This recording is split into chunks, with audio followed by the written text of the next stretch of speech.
баруун хилийн аюулгүй байдлыг хангахад тагнуулын байгууллага.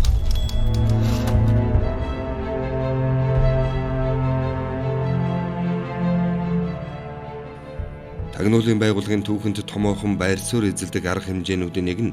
1940-од оны дунд үед баруун хил орчин болон Шинжааны нутагт зохион байгуулсан гадаад тагнуулын арга хэмжээ юм. 1930 оноос манай улсын баруун хязгаартай хил залгаа орших Шинжаан мужийн ард олны дундах шашин мөргөл нутаг бэлчээр ястан үндэсний зөрчил илт хурцтав. Энэ үеэс дотоодыг хамгаалах газрын тагнуулын ажлын нэг хэсэг нь Хятадын Шинжаан мужийн хятад бус үндэстэн ясны эрхчлөөний тэмцлийг дэмжин тусалцаа үзүүлэх Монгол Ардын хувьсгалт намын төв хороо Коминтерний бодлого шийдвэрийг хэрэгжүүлэхэд чиглэгдэж байна. Шинжаан мужийн ястан үндэстний энэ байдлыг ашиглан тэгш эрхийг хангасан ардчилсан хувьсгалд тусгаар тогтносон улс байгуулахыг дэвшилт ардчилсан хэсэг нь зарих улсны зэрэгцээ тус мужийг Хятадын захиргаанд бүрэн оруулж бүгд найрамдах Монгол ард улсыг баруун талаас нь довтлох дүшис газар болгохыг Коминдааны Хятадын эрх баригчид хичээж байв. Энэ үед Шинжааны босгогчид Монгол Ардын хувьсгалт намын төв хороотой харилцаа тогтоож тусламж хүсв. Дотоодыг хамгаалах газраас Шинжаан муж дахь Коминдааны Хятадын зэрэг тагнуулын байгууллага мөн муж дахь Англи, Японы тагнуулчдыг илрүүлэн тэндээс босгогчдын игнэнд нэвтрэхээс урьдчилан сэргийлэх нөхцөл байдлыг судлах зорилгоор Шинжаан мужийн Турфан, Кашгар, Хами, шар сүмийн чиглэлд хэд хэдэн хүнийг явуулсны дээр суурин тагнуулч нараа үүрэг даалгавраар ханган ажиллуулсан байна. Шинжааны ард олны эрхчлөөний тэмцэл түүнд Монголын тагнуулын байгууллагын гүйцэтгэсэн үүрэг оролцоо нь тодорхой хэмжээнд амжилтанд хүрч Шинжааны ард олон 1933 оны 4-р сард ардчилсан засаг тогтсноо тунхаглаж. Ардчилсан шинэ засаг 1942 онд Коминдааны Хятадын зэргийн хүчинд зохигдсон боловч тэндх Хятад бус үндэстэн ясныг эрхчлөөний тэмцэлд нягтруулж 1945 онд Дорнод Туркестаны бүгд найрамдах улс байгуулах угтвар нөхцөлийг бүрдүүлж өгчээ. Энэхүү бүс нутаг нь Монгол, Орос, Хятадын хил хязгаарын уулзвар гэдгээрээ цэрэг стратегийн ач холбогдолтой тооцогдож их баг гүрнүүдийн ашиг сонирхолд авахдсан халуун цэг болж байв. Шинжаан мужид тогтсон байсан Шинши цагийн засгийн газар Коминдааны засгийн газрын нөлөөгөөр 1943 онд зөвлөлт холбоот улсаас харилцаагаа тасалж мэрэгжилтнүүдийг нь буцаан Коминдааны бодлогыг илэрхий баримтлах болжээ. Иймд Шинжааны олон үндэстэн ястны эрхчлөө, ардчиллын төлөө тэмцэл хөдөлгөөн, тэр тусман Алтай босгогчдын хөдөлгөөнтэй холбоо тогтоох, Шинжаан мужийн Кулжа, Ил Тарвахтайн, Уйгур, Торгууд, Казах яснаас Коминдааны Хятадын эсрэг болсон хөдөлгөөнийг дэмжихэд манай тагнуулын арга хэмжээ чиглэгдэх болов. Зөвлөлт холбоот улсын тагнуулын байгууллагатай хамтран Шинжаанд явуулах тагнуулын ажлын зорилт, арга хэмжээг тодорхойлсон маршал Чавлсангийн баталсан 2 удаагийн төлөвлөгөө. Түүнээс энэ ажлыг биечлэн удирдсан дотоод явдлын яамны орлогч сайд Дүүнхэрж яв. Орлогч зөвлөх Пахамов, Хилба дотоодын цэргийн хэрэг хэрэглэх газрын орлогч сайд хошууч генерал Дорж, зөвлөх Попов нарт зааврыг удаадараа хүргүүлж байна. 1943 оны 6 дугаар сарын 30-нд маршал Чавлсан болон дотоод явдлын яамны сайд Шагдаржав нар Османтай холбоо тогтоохоор Дүүнхэржав, Пахамов нарыг баруун хилд томилохдоо өгсөн зааварт Шинжааны нутагт ажиллах нөхцөл бололцоог судлах, тагнуулчдыг сууршуулах, хасгийн босгогчдтой холбоо тогтоох үүргийг хүлээлгэжээ. Уг тушаалын дагуу 1943 оны 8 дугаар сараас 9 дугаар сарын 1-ний өдөр хүртэл Османы байрлалыг тогтоох, холбоо бариулахаар хэд хэдэн групп явуулсан байна. Мөн оны 9 дугаар сарын 15-ны өдөр тусгай группийнхэн Османы төлөөлөгчтэй уулзжээ. Улсыг аюулаас хамгаалах байгууллагаас Османы талаар цуглуулсан зарим мэдээнээс үзэхэд Осман нь Алтайд 6-аас 7 жилийн турш дээрмийн ажил явуулж тус нутагт хамгийн баян этгээд болсон. 1944 онд Осман нь богомол 5000 гаруй, адуу 500 гаруй, үхэр 300 гаруй, тэмээ 100 гаруйтай болсон. Тэрээр Алтай Казах ард түмний эрх ашигаас хувийн эрх ашигыг тэргүүнд тавьдаг. Харин Османы 1-р орлогч Далил хаан язгуураас хэрэгэн зэрэг залгамжлан ирсэн угсаа бүхий учир ард түмний дотор алдар хүндтэй зохион байгуулахаас авиас чадвартай мэдлэг хүмүүжлэр сайн хэмээн тодорхойлж байжээ. Тагнуулын байгууллагаас баруун хилийн нөхцөл байдал Испани хүсэл эрмэлзлийг урьдчилан тодруулсны үндсэн дээр 1944 оны 2 дугаар сард Ховд аймгийн Булган сумын алаг толгой хэмээх газар Маршал Човелсон Испани нарын уулзалтыг гүйцэтгэх ажлын шугамар зохион байгуулж Монголын талаас Испанд Винтов 395, пулемет 36, автомат 45-ыг үлэмж хэмжээний сум галт хэрэгслийн хамт хүлээлгэн өгчээ. Уг уулзалтаас 2 сарын дараа бүгд найрамдах Монгол Ард улсын засгийн газраас Шинжааны цэргийн эрх баригчдын мөрдлөг хавчлагаас зогтсон казак өрх айлуудыг бүгд найрамдах Монгол Ард улсын дөрвөгч хэмээн хүлээн авч байгаа бөгөөд казак иргэдийг мөрдөн хөөсөн хятадын цэргүүд Шинжааны зүүн хот хэсгээр бүгд найрамдах Монгол Ард улсыг түрэмгийлэн нис хонгоцоор дөрвөгчд болон Монголын нутаг дэвсгэрийг галалсан байна. Бүгд найрамдах Монгол Ард улсын хил зөрчин орж ирсэн Шинжааны цэргүүдэд няцаалт өгөв. Хэрв цаашид Шинжааны цэргүүдэд тус улсын хилийг зөрчих бол 1936 онд байгуулсан харилцан туслалцах хэлтсээрийн дагуу зөвлөлт улс туслана гэдэгт итгэж байна хэмээн мэдэгдэл гаргажээ. Маршал Човелсон Испани нарын уулзалтаас хойш бүгд найрамдах Монгол Ард улсын засгийн газраас босгочдын хүчийг дэмжиж Гоминданы хятадын эсрэг хийх тэмцлийг идэвхжүүлэх ажлыг эрчимтэй зохион байгуулж эхлэв.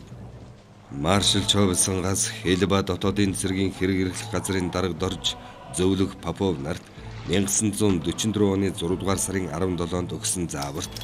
Хятадтай хийх тэмцлийг үргэлжлүүлэх зорилгоор 6-аас 7,000 түүнээс олон цэргийг Монгол ба өөрийн байгаа нутагт шинээр байгуулахыг босгочдын толгойлогч Испанд зөвлөн сануулгах, шинээр байгуулагдсан цэргийг тус бүр 200 хүнтэй отрядаар бүрдүүлэн ихэнхийг нь Шинжааны Алтай босдгын хасгуудаас, цөөнхийг Ховд Баян үлгийн аймгаас сайн дураараа элссэн ардуудаар бүрдүүлэх, Шинжааны Алтай босгочдын эзэлсэн газар нутагт сууж байгаа ардын доторх удирдлагын зохион байгуулалтанд өөрчлөлт хийх схемийг гаргаж, удирдлагад хүмүүсээ оруулж хариуцах ажлыг тодорхойлох, босгочдод хүргүүлэх буу зэвсгийн эхний хэсгийг мөн оны 6 дугаар сард багтаан очуулах ба Шинжааны доллар 20,000, Шинжааны $4-5 тэнцэх ханштай хятад мөнгө 9,000-ыг онгоцоор хүргүүлснийг зарцуулах. Дотоод явдын яамнаас байгуулагдсан Ногой, Хошууж, Халахбай нарын отрядыг Испани отрядуудтай нэгтгэн хөх тохоодох хятадын цэргийн гарнизоныг довтолж тэр байлдааны явцаас үндэслэн Булан тохой, Шар сумын чиглэлд байлдааныг үргэлжлүүлэх, Хавигийн отрядаар Шар сум, Дуурчин, Кавен арианы ард түмнийг Гоминданы хятадтай тэмцэх тэмцэлд хөдөлгөх үүргийг гүйцэтгүүлэх арга хэмжээнүүдийг зааварласан байна. Мөн Маршал Човелсонгаас 1944 оны 9 дугаар сарын 14-нд дотоод явдлын яамны орлогч сайд Дүүнхэр Жав зөвлөх Артаманов нарт өгсөн зааварт өвөл болж Шинжааны Алтай босгочдоос цаашид ажиллах нөхцөл муу болсны дээр босгочд нь хөх тохой, Булан тохой дахь хятадын цэргийн гарнизонуудад идэвхтэй довтлогоо хийх нь зогссон байдалд орж 1944-өөс 45 оны өвөл манай нутаг дээр өвөлж хийх хүсэх болсон тул босгочдод хөх тохой, Булан тохой мэт суурин газруудыг эзлэн авах нь чухал гэдгийг сануулгах хэрэгтэй.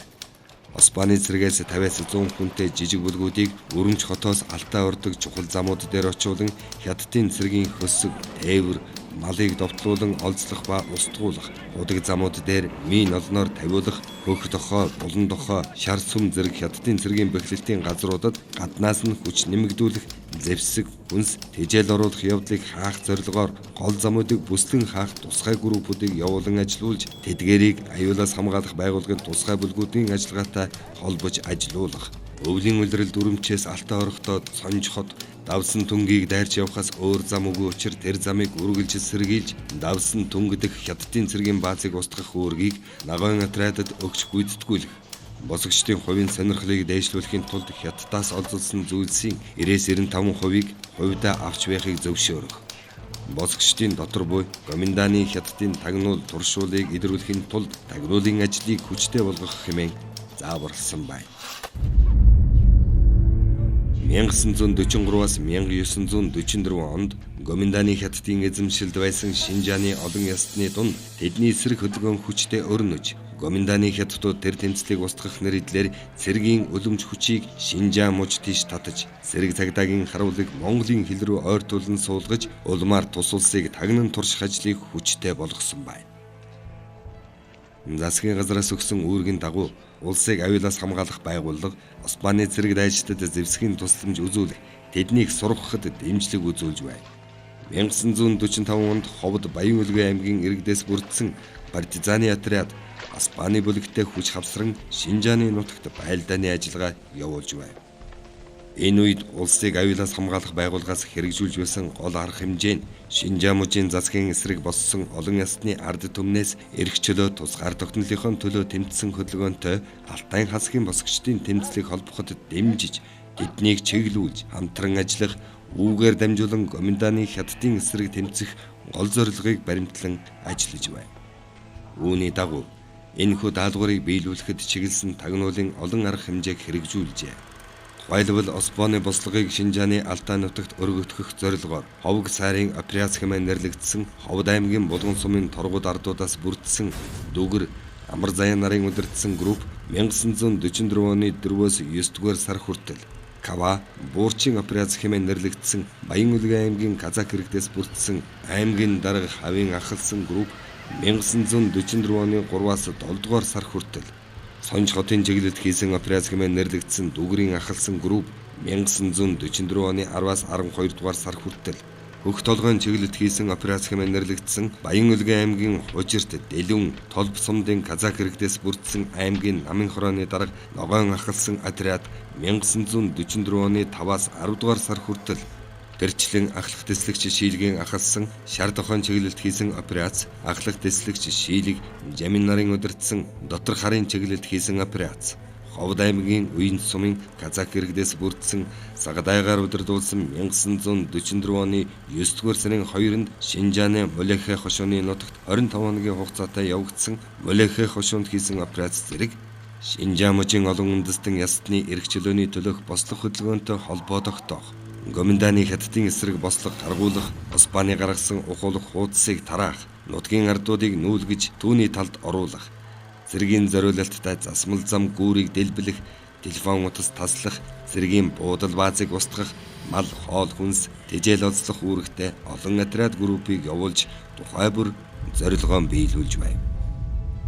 1943 оны 12 дугаар сард Османы босгочид Хятадын Гоминдааны цэргийн дайралтад шахагдан бүгд найрамдах Монгол ард улсын хилд төр байрлахаар эрэхтэй дээр тодорхойлсноор 2200 хүн амтай 360 өрх байсан бол дээрх тагнуулын арга хэмжээнүүдийн үр дүнд 1944 оны мөн үед Шинжааны Алтай аймгийн Кава, Хөх толгой, Чингэл хошуунд болон Шар сумын ойролцоо газруудын бүх хасаг, Урайн хаан нар болон Сонж хот, Мулехэ, Сантай дахь хасгуудаас Хятадын эсрэг бослого гаргаж Алтай босгочид 45,000 хүн амтай 3,700 гаруй өрх айл бүхийх хүчтэй болсон байна.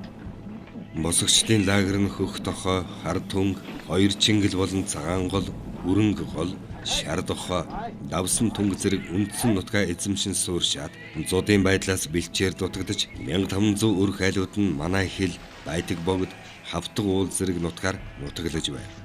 Алтай босгочдын хүрээ өргөжөж Шинжааны ил тарвахтай Кулжа аймагуудад Хятадын эсрэг болсон Уйгар, Хасаг, Монгол ялтнуудын талархлыг хүлээж нэгэн зорилгод нягтран тэмцэл явуулахдаа харилцаа тогтоон Хятадтай тэмцэл явуулах болсон байна. Энэ үед Гоминдааны Хятад тэдний хамсаатнуудын зорилго, гэмтүүлдэл, санаархал, бэлтгэлийг судлах явдал улсыг аюулаас хамгаалах байгууллагын нэг зорилт болов. Уг үүрэг зорилтыг хэрэгжүүлэхийн тулд үнэнч шудраг, их оронж, авхаалж самба, зориг хатуужилтай, газар орны байдал зан заншлыг сайн мэдэх тагнуулчид болох Сахан, Сагадай,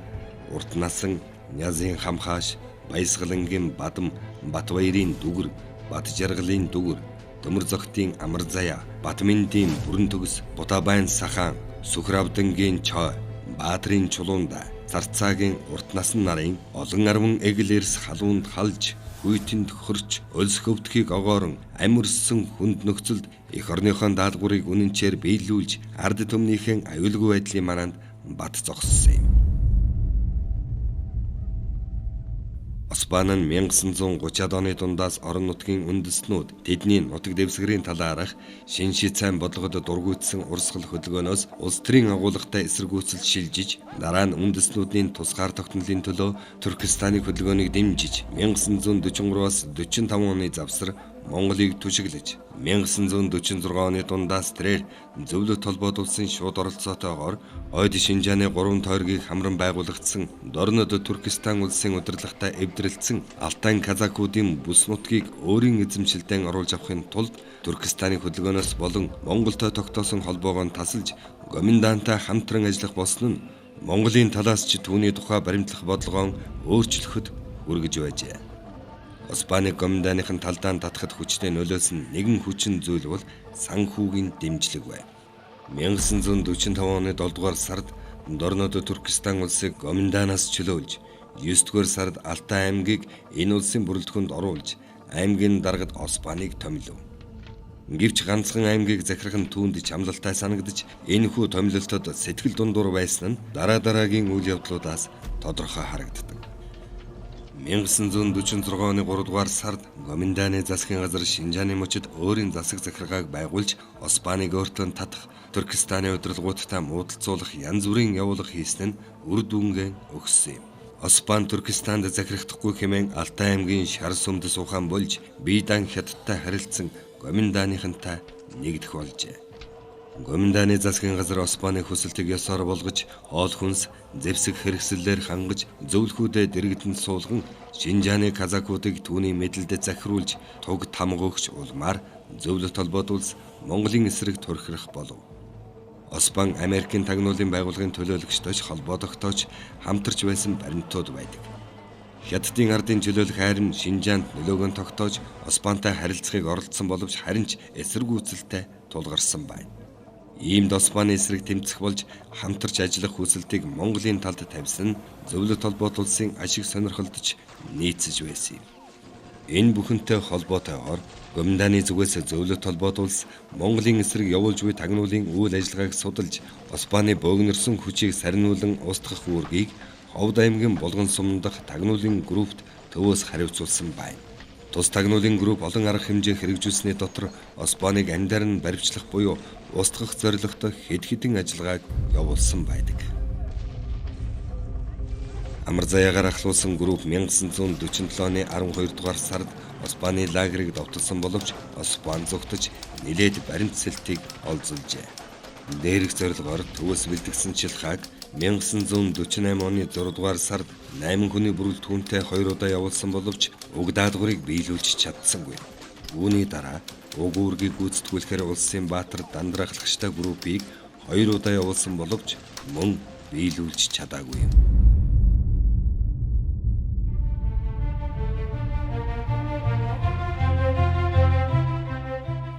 Монголын тагнуулын байгууллагаас 1940-од оны дунд үеэс хэрэгжүүлсэн баруун хил Шинжаа мужид зохиосон тагнуулын эдгээр томоохон арга хэмжээний үр дүн Шинжаа муж дахь олон ястан угсаатны эрх чөлөөний хөдөлгөөнийг дэмжиж ажилласнаар зүүн хязгаарт Японы түрэн гээлэл идэвхжиж улс орны аюулгүй байдалд занал хийлж байсан хүнд үед баруун хязгаарын аюулгүй байдлыг хангаж Гоминданы хятадын цэргийн эрхтнүүдээс баруун хил рүү довтлох бодлого хүчийг сулруулах, цэргийн гол хүчийг нь Шинжаа мужийн олон ястны хөдөлгөөн рүү чиглүүлэх, Монголын баруун хилийг цэрэг тагнуулын хүчээр өнгөлзөн эзлэх гэсэн санаа архлыг тасан зогсооход оршиж тавьсан зорилгоо бүрэн дүүрэн хэрэгжүүлжээ.